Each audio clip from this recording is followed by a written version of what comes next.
We are recording. Jan, take it away. Hey guys, welcome back to the channel. My name is Jan. I have special guest again here. I have Andrew and Nathan. How are you guys? Not bad. How are you? Doing well. Feeling a little more special for Tuesday. And Andrew looks every day more and more bearish. I'm actually on the bullish side of things right now. Oh shit! Wow. Or am I? Well, it certainly feels a little better back up, getting back up above 80. I think what are we sitting at right now here?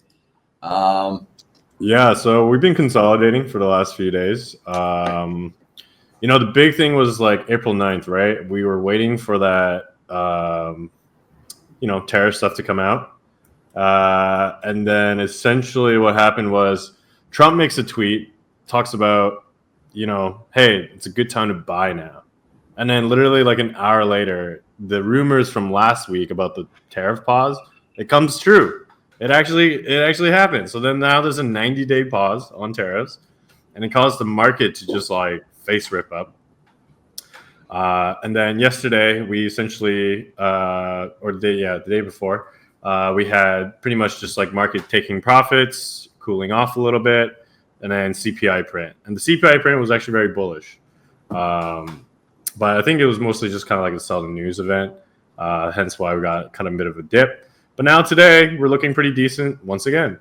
And now we're starting to form, potential structure, right? We got the first neck, then we got the second leg. And if price can come back up and we get that double bottom in price, then that's a pretty bullish pattern. But until we get that cross, above there, and as long as we don't lose these lows before we hit that, we have some potential makings of a bullish structure here. I like that we had this massive bull volume that woke up as well and came in. And, now we got the tariff stuff on pause, which obviously is going to add a lot of uncertainty in the next 90 days. But for now, it's quite bullish. We had a bullish print in the CPI. Speculation is that, rate cuts might actually be coming in May now. So, all these things are kind of pointing towards the more bullish side of things. And then also just like the relentless selling we've just gone through for the last few weeks. I think it's, it makes sense for the market to kind of want to try to rally. So I do like how we're holding here right now. Ideally, it would have been better if we were actually in the reload zone. That's kind of what I was really hoping to like tag, but can't ever get everything perfect. So if we do get that double bottom come in here over this weekend, that should be quite a bit of a bullish run. And we should see, some fireworks there. So hopefully that comes through. Isn't that a W, to be honest?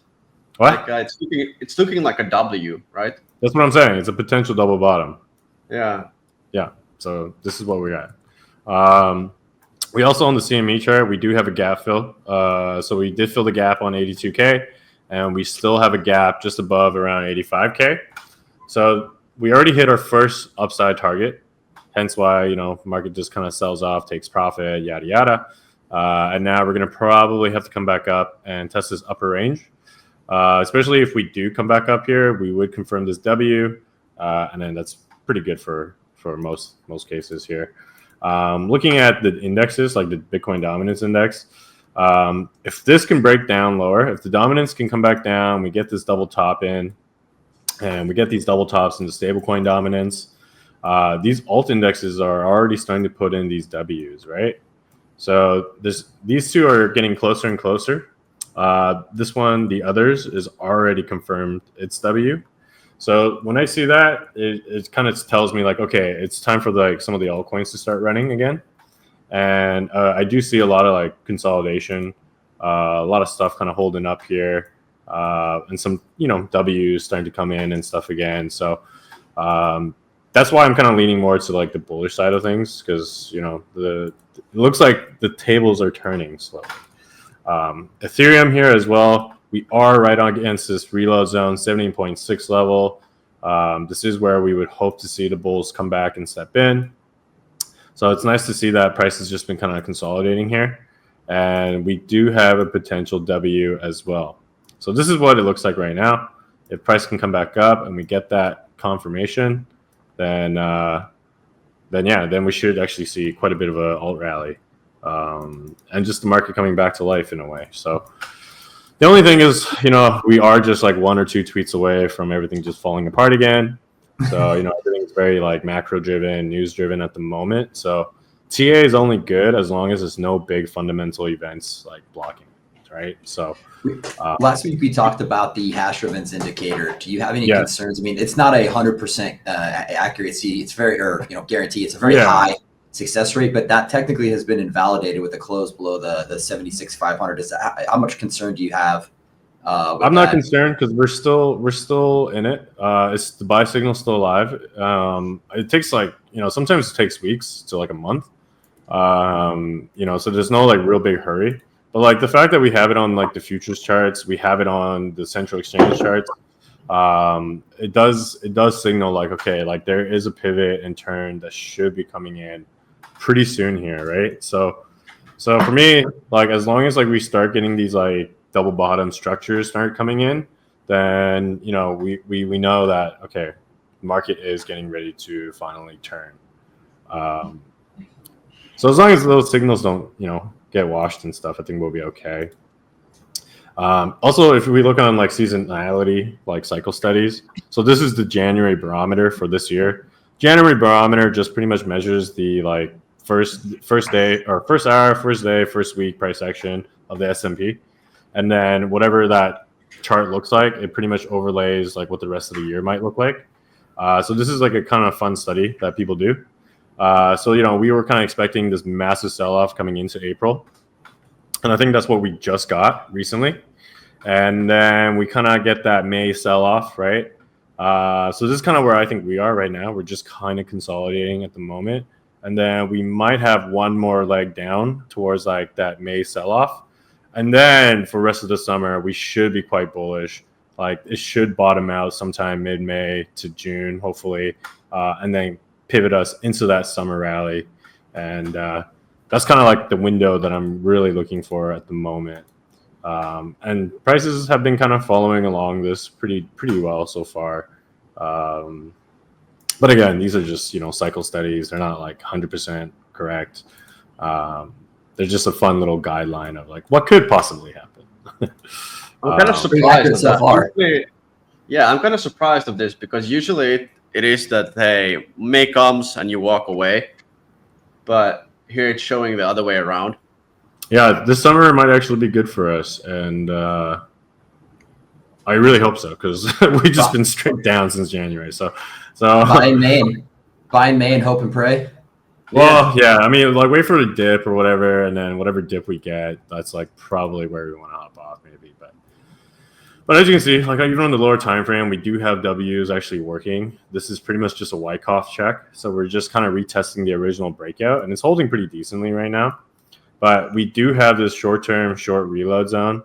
So last time we came, we got rejected pretty heavily. We do have a 200 SMA here as well that is going to have to break through. So there is some resistance here. So coming back into that 83, 85K area is going to be pretty critical to break through. And then same thing with ETH. We had that nice double bottom breakout on the 4 hour here. We came back, we're testing it. So now we're just kind of seeing, does the market want to break through? Do we want to get above into these like reload zones and break above? Or do we just get stomped out at resistance again and back down we go? So that's kind of where I see. Altcoins wise, I do see potential reversals on quite a bit of stuff right now. We got double bottoms trying to come in a lot of different names here. These are just daily W's, right? They're not like perfect. And, sometimes it's hard to hit the first W. Sometimes you want to wait for these wider kind of type consolidations, but I do see stuff wanting to turn here. And so I actually did buy some bear chain, actually, funny enough. Just a little quick swing trade here. I personally love buying these 17.6 tags. And we do have some potential W's coming in here. We got on the 4 hour, got double bottom coming in, got some bullish divs, oversold conditions. So I do see, setups kind of coming in right now. So that's why I think like this weekend we might have a bullish rally. But I still have this like swing trading mindset where I'm like, look, we're not going to go straight up from here. But, even if we have dead cat bounces, markets tend to rally, 20, 30%. So, if I can get a couple swing trades in here and there, fine by me. Yeah, I've been seeing Bear Chain on our secondaries quite steep discounts. So I think it's trading at $2, 1.5 realistically. But obviously it's a little bit different because there's cliff investing, which is like 3 or 4 years. So yeah. But yeah, I mean, I do feel like the weekend it should be poised for good. Looking at equities market, right? Like we had this nice W consolidation. Prices, we had the sell off the news on the CPI print, and now we're just consolidating again. We are sitting against a 38.2 resistance. So, if we can't break above again, then this might just be a decade bounce, which would suck because that would pretty much pause the crypto market as well. But if we can break above and continue, U.S. market opens up well. We do have PPI later, so I'm pretty sure PPI should come out good. CPI is good, and then hopefully we can get a continued rally through the weekend. But yeah, I mean, on the daily, we're still waiting for some W's to form at the moment. And then the real big news today was really just the fact that the US dollar is falling off really heavily. And the bonds are actually kind of getting beat up too at the same time. So I think the trade war is on full blast right now. I think they're trying to destroy the bond market, knowing that the US has this massive $1 trillion debt that they have to refinance. And then maybe that gives leeway and some talking points for China and Japan. But I don't know, who knows. But right now, obviously, you can see a lot of the risk off markets are up right now. So, ideally, you want to see these markets coming back down, kind of like bonds, and then that should give us a pretty decent window for the equities to kind of blast off. So, yeah, we're seeing gold all-time high, right? Gold bugs must be very happy. Yeah, it's eating Bitcoin's lunch right now. Yeah. Come on, BTC went also up, so that's good. Yeah. But yeah, I think most of us are sitting also on the sidelines with a lot of dollars. So kind of nervous seeing the dollar go down that much. And I don't know, do you think we're going to see under 90 at some point or? I don't know about 90. I mean, that's pretty low, but I mean, fuck, anything is possible, right? My reload zone starts at 98 to 93. So, and that's off of these lows back in 2018. We're about to watch the 2023 lows. We're really close to that right now. But yeah, we'll see. A weak dollar is usually a good sign for Bitcoin. It's usually good for risk on assets, but they've been very correlated since January. So really, I don't know. I don't really know what to make of this right now. I know this is going to be, looked at, especially the Feds are going to be looking at this. And then, the decision will probably be made on whether they'll cut rates or not and try to help. So when do you think Fed will come and save the world again? I don't know. People are predicting May right now, so I have no idea. Catalyst pushing them to cut in May. Yeah, that would save the market. And if they do cut it in May, then that summer rally we've been talking about, that's the fucking green light. Absolutely. And speaking of reasons for them to cut, breaking story that came out yesterday. Trump asked the Supreme Court to give him the power to fire Jerome Powell. So I think it will happen? No, I don't think the Supreme Court's going to give him that power. I don't think he's expecting it to. I think this is just meant to put more pressure on Powell to start cutting rates. Just another negotiating tactic. But again, something bullish in our corner to see the stories like this. Well, what do you guys think would eventually happen if he gets fired? I don't think he will. Is this a long-term bullish thing, or is this actually a very bearish thing? I don't know. I mean, I haven't really been a fan of Powell at all. I wouldn't hate seeing somebody else in there, but it's the Fed, so it's better the devil you know than the devil you don't. I suppose so. True. I suppose so.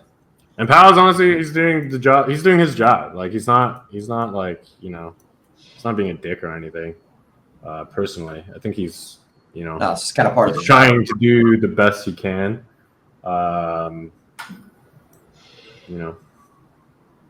Yeah, the Fed is always very reactionary rather than moving ahead to try and prevent issues from happening, which is kind of the nature of the Fed. However, that's where it ends up getting us. By the time they react, markets are typically not too far gone, but far past where they could have been if they stepped in earlier. So then they have to take more drastic approaches to catch things back up, and then we just see these constant back and forth.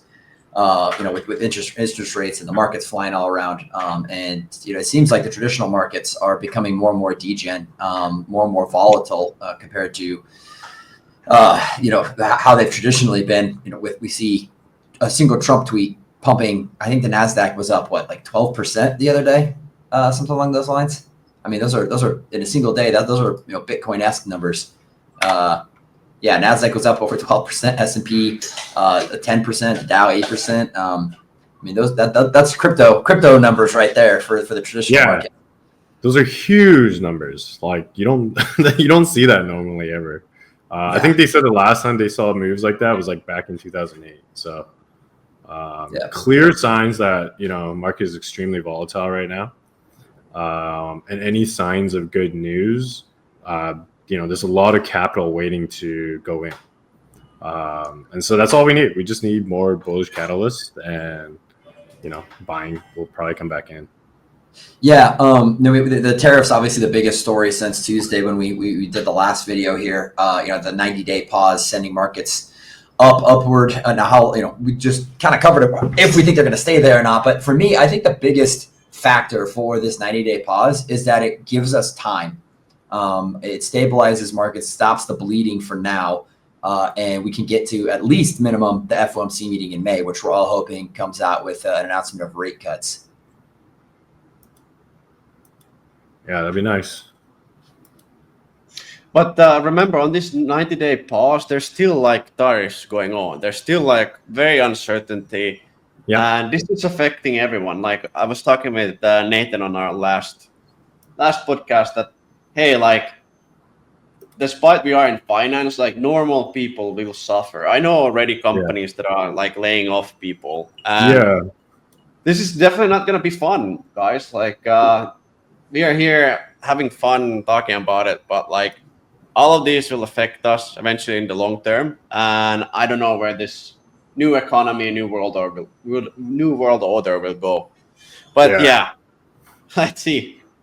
I think the other factor with the 90-day pauses is the all across the board 10% tariffs for everybody except for China. And the other purpose of this was to really put the spotlight on China to force them to come to the negotiation table, which it sounds like progress is being made towards that. And so we've seen since before this pause went into effect, Europe, Canada, Japan, Vietnam, a lot of the nations that were in the forefront of the news with these tariffs have all come to the table and said, we're down for zero. And so, with most of those negotiations settled, I think he wanted to put the spotlight on the last, kind of holdout being China, obviously, to focus on getting that deal done as quickly as possible. It seems the trade war is mainly just like China versus USA right now. Yeah.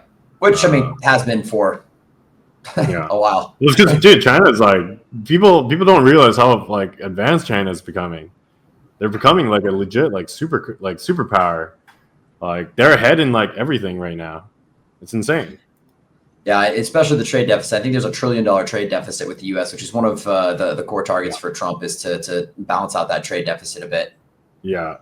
So he's trying to pressure them, lean on them, and you get two bullies fighting each other, right? It's like this is not going to end good. Like I think China is suffering a lot. Yuan is on low ends. 18-year low for the yuan. Yeah, and I saw today on news, like I was watching different effects in China, like all the American companies are basically stopping their manufacturing in China. So imagine you having a manufacturing company with like 10,000 Chinese workers. What are they gonna do? Like, this is absolutely bad for China. This is not gonna end well. It's both ways also. Like the US side, like small businesses are gonna suffer, but like big businesses in China is gonna even hit up the world. Like they're gonna hit up even more. And also Amazon just declined like their orders from China. Like Yeah, this is not good. This is not good. I can't remember what the number was, but they have a couple $1 billion to start building out additional facilities in the U.S. Over concerns of what's going on now. Yeah. I guess maybe a silver lining to look at, if we look at historically what's happened when the yuan drops significantly, we've seen a huge flight of Chinese funds coming into crypto and into risk on assets. Now, obviously, right now it's still banned in China, but if China would reverse and reopen to crypto, that could see a mass inflow of capital into the markets here. Yeah, I don't know. Like, I think the sentiment is so bad at the moment, like for investors going into China. I just don't see it happening, to be honest, but maybe I'm wrong. You said investors going into China? Yeah. Oh, I'm talking about the opposite. I'm talking about Chinese money coming into crypto. Right. Yeah, I don't know. Like, always when there's a downturn, Chinese buy a lot of BTC. So we talked about this also on the last podcast, but this is definitely not good. Definitely not good. Well, I guess, again, we're talking about kind of, we're used to the crypto Twitter degens flip-flopping, bullish 1 minute to bearish the next, and then back to it's back on again.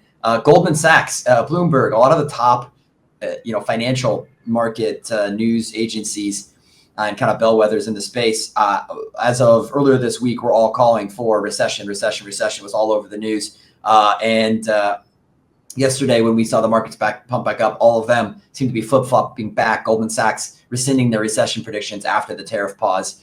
So I don't know. Maybe this will get worked out. Maybe the putting the spotlight on China will get this remedied here in the relatively near future, and we can go back to business as usual. Yeah, I don't know. I'm just saying, like, despite we would get a solution now, things have changed so radically all over the world that fixing this will take a time. And the fact that Goldman Sachs did this like 360, I think it was the same day actually, or like 6 hours in before they sent like, hey, it's going to be a recession. And then 6 hours after, like, hey, the recession is over. Yeah. Again, signs of changing times, as you mentioned. The Goldman Sachs and the Bloombergs of the world are typically meant to be very level-headed, slow to move, and not super hyperbolic or putting out a lot of hyperbole in their messaging. But this week has been shown a change of pace, I suppose. Yeah.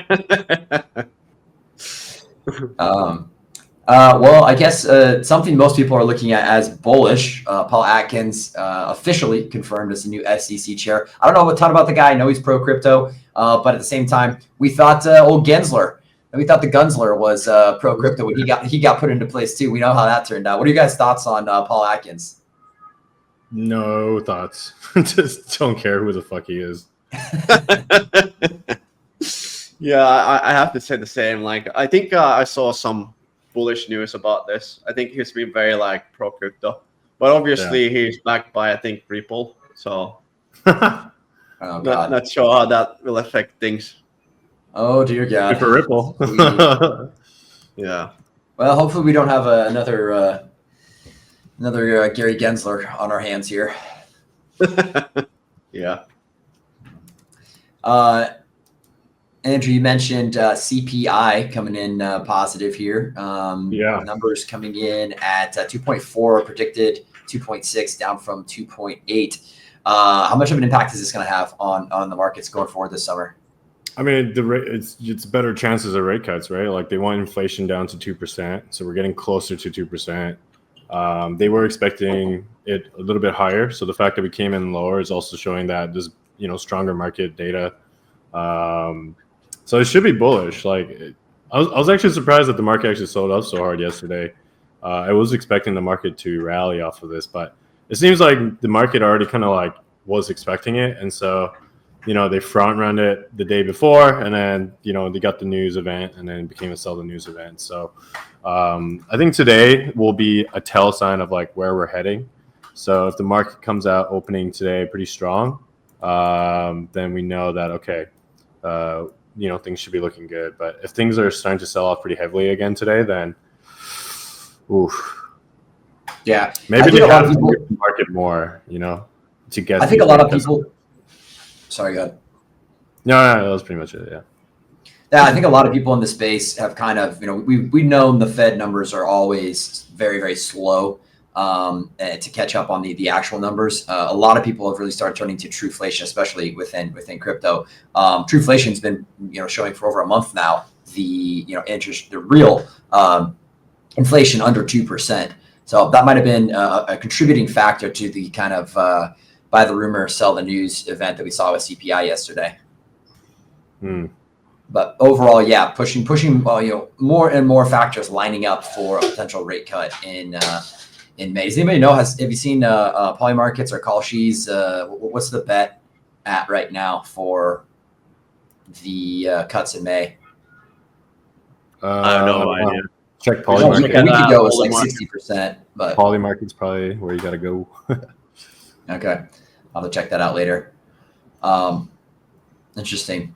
SEC approved spot Ethereum ETFs. I don't know. This seems kind of like a bit of a non-story at the moment.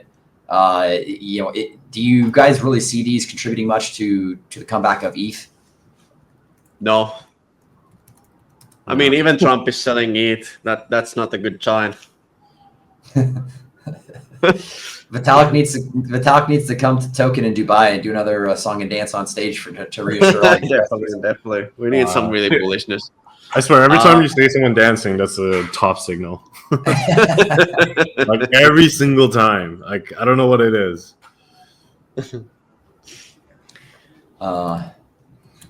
Let's see what else. We got a couple other stories here. We already covered. It was a big numbers. Aside from the percentages, I think it hit $6 trillion in value is added to the stock market on the news of the tariff pauses.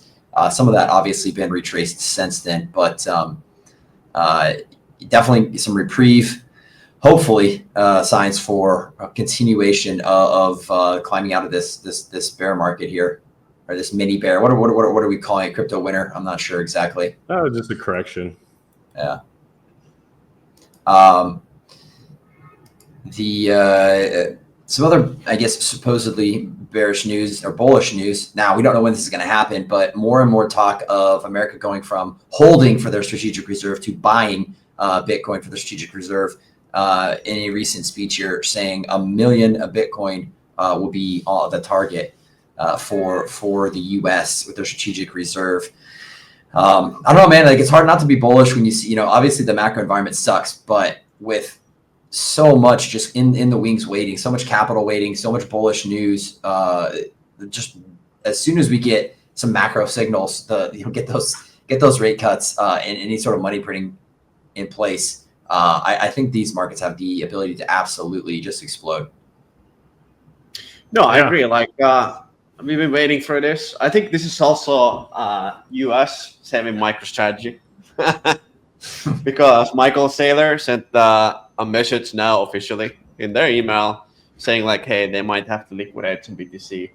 But yeah, let's see. Like I've been saying this for 10 years. Like everyone will own BTC, and I think if you own one BTC, it will be worth quite a lot of money. Very much a lot of money. Well, a BTC buying war between China, the U.S., and every other nation state, the EU, all the institutional funds, BlackRock, etc. That certainly is not going to be bad for the price of Bitcoin.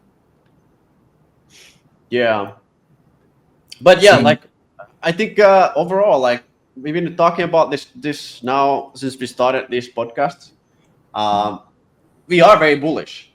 I mean, all this news is very bullish. It's just that macroeconomics is so shit.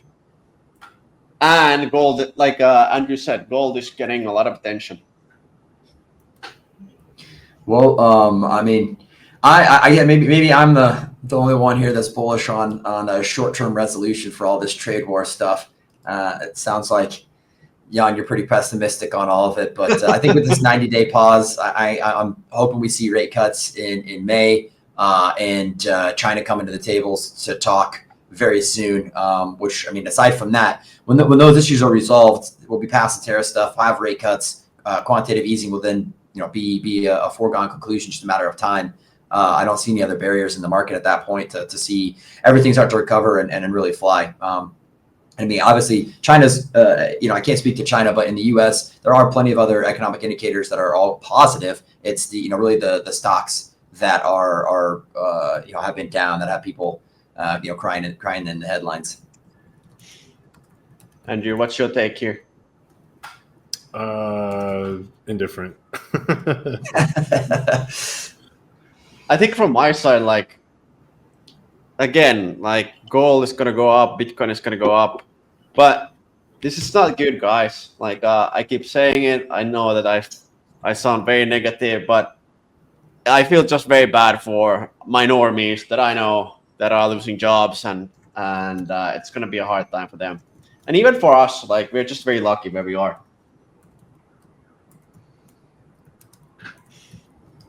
I mean, I got no complaints currently. And Andrew's fully bearish anyway, so I'm pretty bullish right now, but yeah. Let's play a little game. Let's make some predictions for next week. Next Friday, we'll be back with another video here. Where is Bitcoin going to be sitting? Let's get some predictions. Next Friday, we get on here. Let's see who. Andrew, you're our TA guy. What's up? I don't know, man. Predictions are I got no crystal ball here, but it'd be nice if we're if we can get to that 85K level.